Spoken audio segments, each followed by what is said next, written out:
Olá pessoal, professor Antônio Romero de Física, aqui novamente para tratar dos termos específicos da física, do nosso glossário, tá? Nesta aula, nesse bate-papo, a gente vai falar um pouquinho desses termos que são muito específicos na física e que às vezes aparecem ali no meio de uma questão e a gente pode ficar com dúvidas de como resolver a questão, não porque a gente não conhece o assunto, não porque a gente não lembra como é que faz uma determinada equação, mas porque uma palavra ali faz a gente se perder, tá?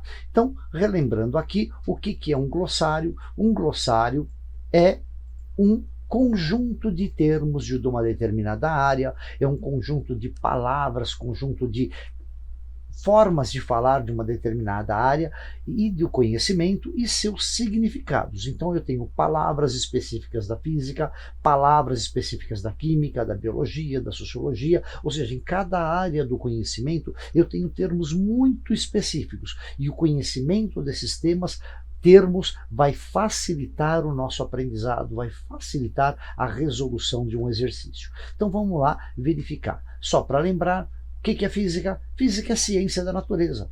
Física é uma ciência que estuda os fenômenos naturais. A gente se baseia em teorias, baseia-se em observações, testa essas observações através de experimentos, monta modelos matemáticos e transforma isso numa lei. Tá? Ou seja, não é um negócio que sai da cabeça assim no cara. Um dia Newton acordou lá e falou, olha, e seja F igual a MA. Não, não foi assim. Ele fez muita observação, ele fez vários experimentos mentais e matemáticos também, até chegar numa conclusão. Então a física parte disso. A gente estuda a natureza, estuda as propriedades da matéria, as forças que fazem a matéria modificar o seu estado.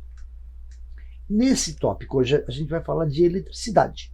O que é eletricidade? É um termo comum no nosso dia a dia. A gente fala, puxa, acabou a luz lá em casa. Você está falando de eletricidade. Puxa, hoje eu estou sem energia. Não, aí é outro papo. Essa energia que a gente fala, eu estou sem energia, não tem nada a ver com eletricidade, tá? Até em alguns termos poderia ter a ver, mas dentro dos domínios da física clássica que nós estamos estudando, não tem nada a ver uma coisa com outra. Então, olha lá. Eletricidade, conjunto de fenômenos naturais que envolvem cargas elétricas, que podem estar paradas ou podem estar em movimentos. São as duas formas de a gente estudar a eletricidade, tá? Para lembrar, primeiro, carga elétrica fundamental. Apareceu esse nome, carga elétrica fundamental. Do que eu estou falando? É a menor valor de carga elétrica existente na natureza. Melhor carga elétrica existente na natureza, livre, a que eu encontro. Não encontro carga menor do que um próton, não encontro carga menor do que um elétron. A carga elétrica fundamental tem esse valor aí, mais 1,6 vezes 10 a menos 19 coulomb para o próton, menos 1,6 vezes 10 a menos 19 coulomb para o elétron. Ah, mas e os constituintes da matéria que estão lá dentro do próton, dentro do nêutron, que são os quarks? Aí é outra história. Os quarks eles podem ter carga fracionada, mas não são observados livres na natureza. Na natureza eu encontro elétrons livres, encontro prótons livres, mas não encontro quarks livres. Os quarks estão lá dentro do átomo, lá dentro do núcleo do átomo, lá dentro do próton, lá dentro do nêutron, do elétron não. Elétron já é carga fundamental. Beleza? Então isso tem que lembrar, tá? Falar de carga elétrica fundamental, estou falando desse valorzinho aí, mais ou menos 1,6 vezes 10 a menos 19. Mais se for próton, menos se for elétron. Bom, na eletrostática, o que eu estudo? O comportamento das cargas elétricas em repouso. Elas não transitam de forma ordenada. Elas podem até ser trocadas de um corpo para outro, como, por exemplo, quando a gente agita um pedaço de flanela num plástico ou num material. Eu estou fazendo com esses corpos aqui troquem elétrons. Elétrons da flanela passam para a minha caixinha de óculos ou vice-versa. Depende da eletronegatividade de cada um. Mas eu estou movimentando cessei esse movimento, cessa a troca de elétrons. Então a gente diz que as cargas elétricas estão em repouso. Esses fenômenos surgem em decorrência das forças de atração e repulsão. Todo mundo já teve essa experiência, né? Eu não, que eu tenho um pouquinho de cabelo. Mas quando você está lá penteando o cabelo de manhã nos dias muito secos, o cabelo não para, fica armado. Por quê? Porque você está ali, ó, atritando a escova ou o pente contra o seu cabelo, carregando um ou outro com energia estática, e aí vai ter forças de repulsão entre os seus fios de cabelo e eles ficam armados, né? Isso é muito comum. Nesses dias muito secos, dias de frio, a gente toca às vezes algum metal e toma um choquinho. Por quê? O seu corpo ficou carregado de eletricidade estática, e aí quando você toca lá a maçaneta, que é o metal que está aterrado, vai haver troca de elétrons entre o seu corpo, é elétron que se troca, tá? Entre o seu corpo e o metal, descarregando, entre aspas, o seu corpo. Ou carregando, se o seu corpo estiver com falta de elétrons. Normalmente está com excesso, tá bom? Então a gente observa os fenômenos da eletrostática, principalmente em atração e repulsão de corpos ou cargas eletrizadas. Tá? Na eletrostática, a gente estuda alguns fenômenos bem interessantes. Eletrização, que é o mais comum, que eu acabei de falar, lei de Coulomb, que é a lei da força elétrica, campo elétrico, que é como uma partícula modifica o espaço em torno dela, é uma coisa bem legal de estudar, e potencial elétrico, que é depois o que vai causar a diferença de potencial e o movimento ordenado dessas cargas. Tá? Esses são os fenômenos estudados, não vou abrir cada uma das leis aqui, porque isso está lá bem gravadinho nas minhas aulas, mas esses são os principais fenômenos estudados em eletrostática. Então apareceu a palavra eletrostática, na sua cabeça tem que vir esses termos: eletrização, Coulomb, campo elétrico, potencial elétrico principalmente, beleza? A eletrodinâmica é o que a gente mais usa, principalmente para o Enem. Estuda o comportamento das cargas elétricas em movimento ordenado, causado por uma diferença de potencial. Esse movimento ordenado é o que nós chamamos de corrente elétrica, e é o que faz os equipamentos funcionarem. Eu preciso ter uma diferença de potencial para que eu gere uma corrente elétrica, e essa corrente elétrica é que vai permitir que o meu computador funcione, que a lâmpada acenda, que eu ligue o motor, que eu ligue a minha geladeira, meu ventilador e daí por diante. Beleza? Na eletrodinâmica, eu estudo alguns fenômenos como corrente elétrica, diferença de potencial, corrente elétrica medida em amperes, diferença de potencial medida em volt, resistência elétrica medida em Ohm, aquela letrinha bonitinha, né? Parece a ferradurinha, é o ômega, né? Potência elétrica e consumo de energia. Esses termos que eu acabei de falar, ó, corrente, diferença de potencial, resistência, potência e consumo de energia, aparecem muito frequentemente no Enem, principalmente consumo de energia. Potência e consumo de energia. Você precisa dominar esses termos, tá? Precisa dominar não só os termos, como as equações referentes a isso daí, tá bom? Bom, que mais em eletrodinâmica? Outros conceitos e conhecimentos utilizados. Leis de Ohm, tá? A lei da resistência e da resistividade. A associação de resistores em série, em paralelo, preciso dar conta disso. Geradores e receptores, tá? Tem lá a equaçãozinha do gerador, a equação do receptor, o gráfico do receptor, o gráfico do gerador. Circuitos elétricos, leitura e interpretação de circuitos elétricos. Preciso fazer isso aí, preciso entender. Eu não coloquei ali, mas tem ali as medidas elétricas, né? Onde que eu encaixo um amperímetro, onde que eu encaixo um voltímetro dentro do meu circuito elétrico.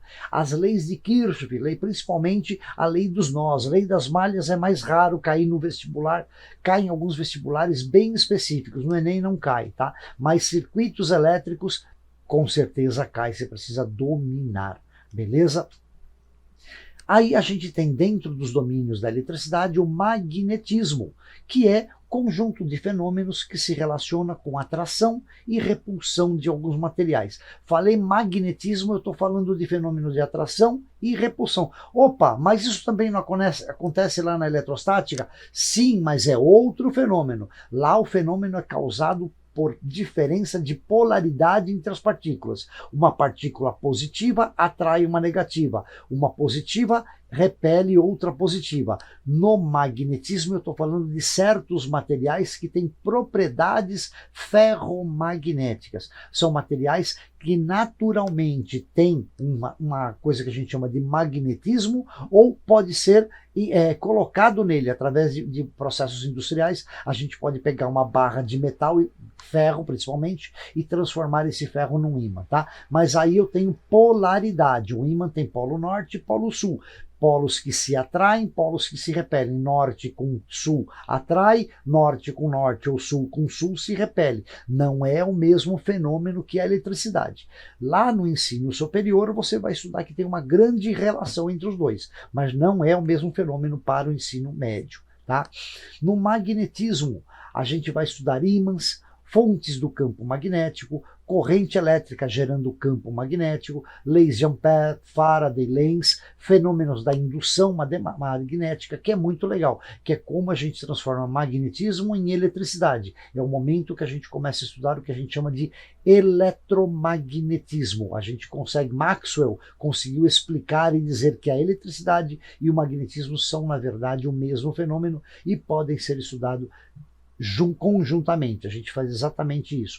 Eu estudo eletricidade, estudo magnetismo, depois junto os dois no final e falo de eletromagnetismo. Quando que eletricidade se transforma em magnetismo, quando o magnetismo se transforma em eletricidade. É bem bacana isso também, tá bom? Isso precisa dominar um pouquinho. Não é tão frequente no Enem, mas é um termo que pode aparecer aí no vestibular estadual e você precisa dar conta. Tá? De novo, eu lanço mão aqui das minhas fichinhas de estudo. O que são essas fichinhas de estudo? São fichas que vão facilitar a sua compreensão da matéria.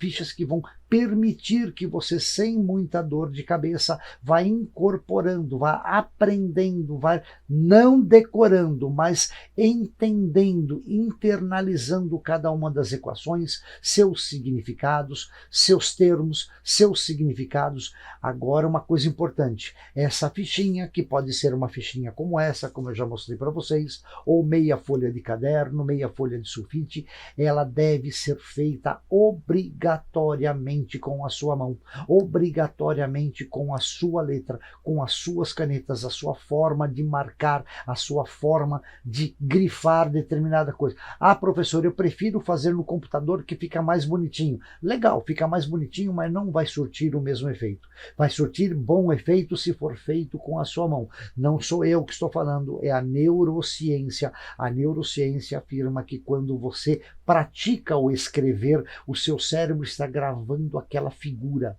E quando você pegar essa figura, essa ficha de estudos, estiver ao seu lado na hora que você vai estudar, na hora que você vai resolver o exercício, olha para a ficha, resolve o exercício, procura uma equação, resolve o exercício, procura um conceito, resolve o exercício. De tanto você fazer isso, o seu cérebro grava essa ficha como uma imagem e fica lá guardadinha, prontinha, para quando você for precisar fazer um exercício, para quando você for precisar resolver uma prova, um Enem, um vestibular, e aí você vai lembrar dessa equação, você vai lembrar desse conceito. Só funciona assim. E isso funciona para todas as matérias, tá?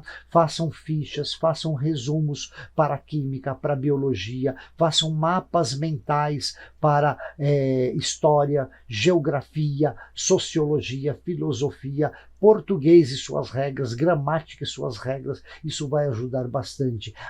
Os vários teoremas matemáticos também, isso ajuda muito, gente. Façam essas fichinhas, vão por mim que isso funciona muito bem, tá? Podem ter certeza que vocês vão se dar bem se seguirem essas orientações que a gente está aqui tentando passar para vocês, tá? E agora é com vocês. Vamos lá, vamos estudar direitinho, vamos praticar, que agora o Enem está aí há menos de 2 meses, a gente tem que dar conta disso, né, gente? É para isso que nós estamos aqui. Então vamos lá, boa sorte, bons estudos. Sorte não. Sorte é quando a oportunidade encontra preparação e vocês estarão preparados. Vão lá e força e bom Enem para vocês.